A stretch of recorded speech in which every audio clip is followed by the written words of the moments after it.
Assalamualaikum warahmatullahi wabarakatuh. Apa kabar hari ini? Semuanya baik? Sebelum memulai pembelajaran, kita absensi terlebih dahulu ya. Cindy hadir, Hilman hadir. Baik, semuanya hadir ya. Nah, pada pertemuan kemarin kita sudah membahas tentang pergerakan nasional pada masa kependudukan Jepang, yang mana bahwasanya kemarin kita membahas tentang adanya organisasi sosial, pembentukan organisasi semi militer, lalu adanya pengerahan Romusa dan eksploitasi kekayaan alam. Nah, kali ini kita akan melanjutkan lagi, yaitu tentang sikap kaum pergerakan pada masa kependudukan Jepang dengan metode, yaitu metode artikulasi. Metode kali ini yaitu bahwasanya nanti Ibu akan menyampaikan materi, lalu membentuk kalian berpasangan dengan teman sebangkunya, dan setelah Ibu memberikan materi, kalian mencatat masing-masing apa yang sudah Ibu sampaikan. Lalu nanti Ibu akan mengelompokkan kalian berpasangan.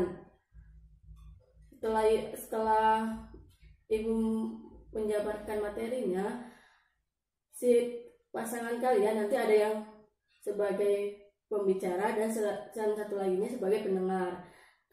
Nanti si pembicara menyampaikan kembali apa yang hasil tadi Ibu sampaikan ke pendengar. Nanti begitu pun sebaliknya, lalu kalian membuat catatan kecil dan mempresentasikan hasil diskusi berpasangan kalian di depan kelas. Begitupun dengan kelompok lainnya. Semuanya paham? Oke, kalau paham, Ibu akan menyampaikan materi dan kalian harus simak benar-benar materi ini. Sikap kaum pergerakan. Bahwasanya bangsa Indonesia telah melakukan berbagai upaya untuk memerdekakan Indonesia. Bahkan tokoh-tokoh pergerakan nasional memanfaatkan organisasi bentukan Jepang. Tetapi para tokoh ini sadar bahwasanya ia dengan sengaja melakukan atau memanfaatkan organisasi bentukan Jepang untuk lebih banyak berinteraksi dengan rakyat, tetapi dengan maksud terselubung, yaitu adanya pergerakan nasional atau supaya memerdekakan Indonesia. Nah, ada beberapa upayanya atau pemanfaatannya, yaitu adanya satu, pemanfaatan organisasi bentukan Jepang. Kelompok ini sering disebut sebagai kolaborator karena bekerja sama dengan penjajah. Sebenarnya cara ini bentuk perjuangan diplomasi yang dilakukan oleh para tokoh perjuangan, yang mana para tokoh pemimpin putra itu adanya Soekarno, Muhammad Hatta, Ki Hajar Dewantara, dan lain sebagainya. Mereka memanfaatkan organisasi putra sebagai bentuk komunikasi dengan rakyat, sebagai ajang kampanye nasionalisme. Pemerintah Jepang menyadari hal itu sehingga pemerintah Jepang membubarkan organisasi putra dan diganti dengan organisasi pelopor. Sama seperti putra, bahwasanya organisasi pelopor ini pun sama halnya, yaitu sebagai ajang komunikasi dengan rakyat agar memerdekakan Indonesia yang dipimpin oleh Soekarno.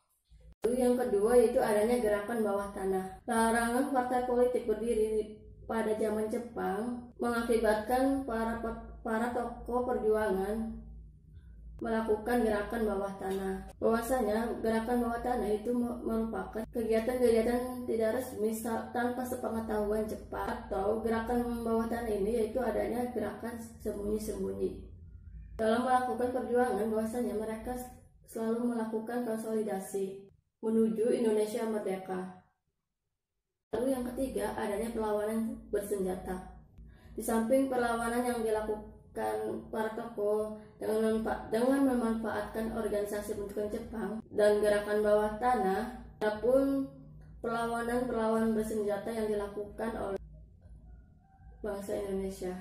Di antaranya yaitu sebagai berikut, yaitu adanya perlawanan bersenjata di Aceh. Perlawanan yang dilakukan oleh rakyat Aceh yaitu dipimpin oleh Tunku Abdul Jalil, seorang ulama di Aceh, yaitu menentang peraturan-peraturan yang dibuat Jepang.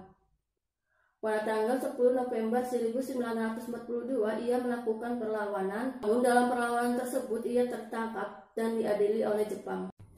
Lalu adanya perlawanan di Singaparna di Jawa Barat, bahwasanya perlawanan ini dipelopori oleh Kiai Haji Zainal Mustafa. yang menentang Seikerei yang menghormati Kekaisaran Jepang.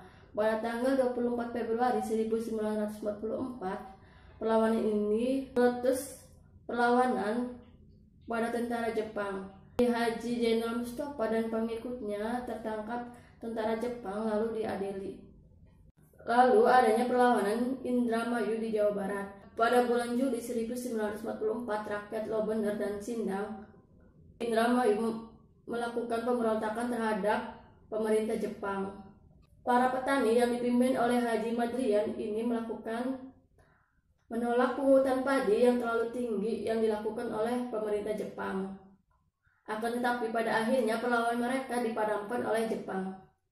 Dan yang terakhir yaitu adanya perlawanan peta di Blitar, Jawa Timur. Perlawanan peta ini merupakan perlawanan terbesar yang dilakukan bangsa Indonesia untuk melawan pemerintah Jepang. Perlawanan ini yaitu dipimpin oleh Supriyadi, seorang Sodancho atau komandan Peton. Tetapi pada tanggal 14 Februari 1945, perlawanan ini dipadamkan oleh Jepang. Persiapan yang dilakukan Supriyadi dan kawan-kawan kurang matang.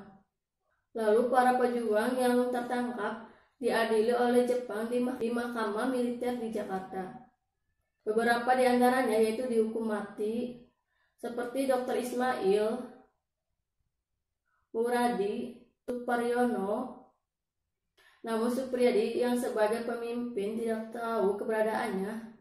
Kemungkinan besar Supriyadi berhasil ditangkap oleh Jepang, lalu dihukum mati sebelum diadili. Ibu sudah menjelaskan materinya seperti yang Ibu maksudkan di awal, bahwasanya nanti setiap orang pasti kan meringkas materinya, mencatatnya. Lalu nanti ada sesi berpasangan, yaitu dengan metode artikulasi yang mana yang satu sebagai pembicara, yang satu lagi sebagai pendengar. Nanti kalian berdiskusi seperti halnya memberikan informasi seperti halnya sedang mewawancarai. Nanti begitu pun sebaliknya, sehingga menghasilkan catatan yang akan dipresentasikan di depan kelas. Paham? Oke, kalau sudah paham, Ibu beri waktu kalian 15 menit untuk melakukannya. Nah, jika sudah, silakan siapa yang mau menjabarkan hasil wawancara dengan pasangan kalian di depan kelas.